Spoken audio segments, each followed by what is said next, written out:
Di chapter sebelumnya Tintin dan Snowy tertangkap di tempat yang berbeda. Sekarang kita akan lanjutkan ceritanya, cari tahu apa yang akan terjadi terhadap mereka. Sebuah mobil ambulans dengan simbol palang merah melaju di jalanan yang dikelilingi oleh pepohonan. Supir ambulans menyatakan bahwa kepala rumah sakit pasti senang menerima pasien ini kembali. Di mobil lain di arah berlawanan dari ambulans itu berlaju dengan cepat di jalur yang salah. Sementara di ambulans sopirnya meneruskan perkataannya, pasien yang bandel ini. Akhirnya mobil yang berjalan di jalur yang salah menabrak ambulans tersebut dengan kecepatan tinggi. Benturan keras terjadi membuat ambulans terguling dan orang-orang di dalamnya terlempar keluar. Kekacauan terjadi di tempat kejadian dengan pecahan kaca dan puing-puing berserakan di sekitar jalan.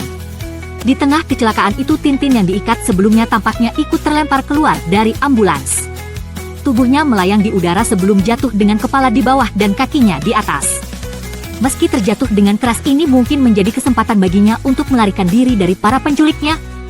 Para petugas yang terjatuh dari ambulans segera bangkit dengan perasaan panik. Mereka mulai mencari pasien yang menghilang bertanya-tanya kemana dia pergi. Salah satu dari mereka tampaknya sangat terkejut karena Tintin tidak lagi berada di tempatnya. Dan ternyata Slotty dan Dr. Sarcopaguslah yang berada di dalam mobil yang menabrak ambulans. Tak jauh dari lokasi kecelakaan Tintin yang jatuh di semak-semak berusaha bangkit. Dia masih merasa pusing akibat benturan keras tetapi dia menyadari bahwa ini adalah kesempatan emas untuk melarikan diri. Sementara itu para petugas yang mencarinya semakin mendekat. Dengan semangat yang membara Tintin akhirnya menyadari bahwa dia benar-benar bebas. Dia berlari penuh kegembiraan meninggalkan tempat kecelakaan sebelum para petugas menemukannya kembali. Sekarang dia harus mencari cara untuk menemukan Snowy sebelum terlambat. Namun kebebasannya tidak bertahan lama. Tiba-tiba sebuah jebakan tali menariknya ke udara. Tintin kini tergantung terbalik di tengah hutan terperangkap dalam perangkap yang mungkin ditujukan untuk binatang buas. Nasibnya kembali berada dalam bahaya. Sementara itu Snowy masih dalam bahaya besar.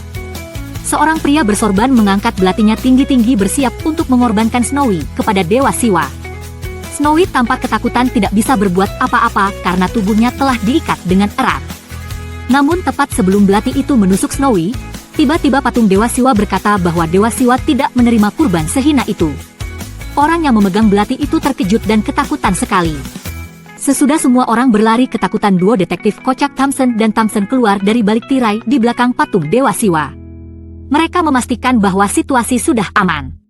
Salah satu berkata dia lari semua aman dan satu lagi mengoreksi ucapan temannya dengan mengatakan, tepatnya, larinya aman. Thompson dan Thompson segera saling memerintahkan agar Snowy dilepaskan. Snowy sendiri tampak terkejut dan berpikir bahwa mungkin para detektif ini tidak seburuk yang dia bayangkan. Kini Snowy memiliki harapan baru untuk bisa bertemu kembali dengan Tintin. Thompson dan Thompson kemudian memutuskan untuk mengikuti Snowy. Mereka yakin bahwa jika mereka mengikuti anjing itu mereka pasti akan menemukan majikannya Tintin. Snowy pun segera berlari berharap bisa segera menemui Tintin dan menyelamatkannya. Di dalam hutan sekelompok orang menaiki seekor gajah besar. Mereka tampaknya adalah bangsawan atau orang penting yang sedang melakukan perjalanan. Namun mereka segera melihat sesuatu yang mengejutkan di kejauhan. Mendadak pengendara gajah berteriak dengan panik. Ia menunjuk sesuatu di kejauhan sambil berseru, "Oh dewa! Lihat yang mulia itu!" Di belakangnya seorang pria berpakaian bangsawan duduk di atas seekor gajah ditemani seorang pengawal bersenjata. Mereka tampaknya sedang dalam perjalanan berburu atau menjelajahi hutan.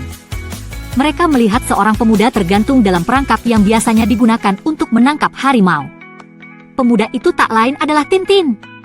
Para pria di atas gajah segera menyadari bahwa mereka harus melakukan sesuatu untuk menolongnya. Tintin dengan sopan meminta bantuan mereka untuk melepaskannya dari jebakan. Salah satu dari pria di atas gajah itu dengan ramah menjawab bahwa mereka tentu saja akan membantunya. Ini adalah keberuntungan besar bagi Tintin. Dengan cekatan salah satu pria tersebut memotong tali jebakan membebaskan Tintin dari perangkap.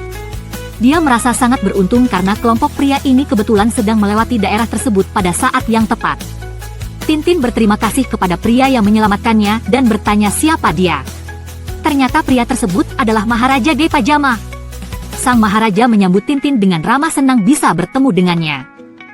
Pengendara gajah yang sebelumnya panik, kembali panik sambil menunjuk ke atas pohon sambil berkata, "Yang mulia, lihat di cabang pohon itu. Si Raja Hutan." Ternyata yang ia maksud adalah seekor harimau yang sedang bersembunyi di antara dedaunan. Orang-orang di atas gajah terlihat terkejut dan tegang bersiap menghadapi kemungkinan serangan dari sang harimau. Salah satu pengawal yang membawa senapan segera membidik harimau tersebut. Dengan cepat ia menarik pelatuk dan terdengar suara tembakan, dor. Peluru melesat ke arah harimau yang berada di atas pohon. Semua orang di atas gajah itu menahan napas menunggu apakah tembakan tersebut mengenai sasaran. Namun tembakan tersebut ternyata meleset. Harimau yang terkejut langsung melompat dari cabang pohon dengan ekspresi ganas. Pengawal yang menembak berteriak, celaka! Tidak kena! Kini harimau itu berada di udara melompat dengan cakarnya yang siap mencakar siapapun yang ada di depannya. Tintin dan yang lainnya tampak panik menghadapi situasi berbahaya ini. Harimau itu akhirnya berhasil melompat ke atas tandu yang dinaiki Tintin dan para pengawal. Semua orang terlihat sangat ketakutan saat harimau mengaum dengan ganas. Harimau itu langsung menerkam Tintin. Di atas tandu perkelahian antara harimau dan Tintin makin seru. Harimau menggeram marah sementara para Tintin berusaha melawan dengan tangan kosong. Sementara gajah masih terus bergerak liar. Akhirnya Tintin berhasil mengambil kendali atas situasi tersebut. Dengan cerdik ia menggunakan sebatang kayu untuk menyumbat mulut harimau dan mempergunakan baju rumah sakit jiwa agar tidak menyerang lagi. Ia berkata, "Macan Anda yang mulia," sambil menunjukkan harimau yang kini dalam keadaan terikat. Para pengawal dan raja tampak kebingungan sementara Tintin tetap tenang setelah berhasil mengatasi ancaman tersebut. Akhirnya situasi sudah terkendali. Dengan penuh rasa hormat dan kagum atas keberhasilan Tintin menundukkan harimau, bangsawan itu bertanya siapa nama Tintin dan Tintin dengan tenang menjawab bahwa dirinya adalah Tintin wartawan. Pada malam hari Tintin menikmati jamuan makan yang mewah di istana Maharaja. Tiba-tiba terdengar musik yang sangat dikenal Tintin di luar istana. Di chapter ini, Tintin berhasil melarikan diri, dan Snowy pun berhasil diselamatkan oleh detektif duo Thompson dan Thompson. Dan diakhiri oleh jamuan dari Maharaja terhadap Tintin sesudah Tintin berhasil menaklukkan harimau.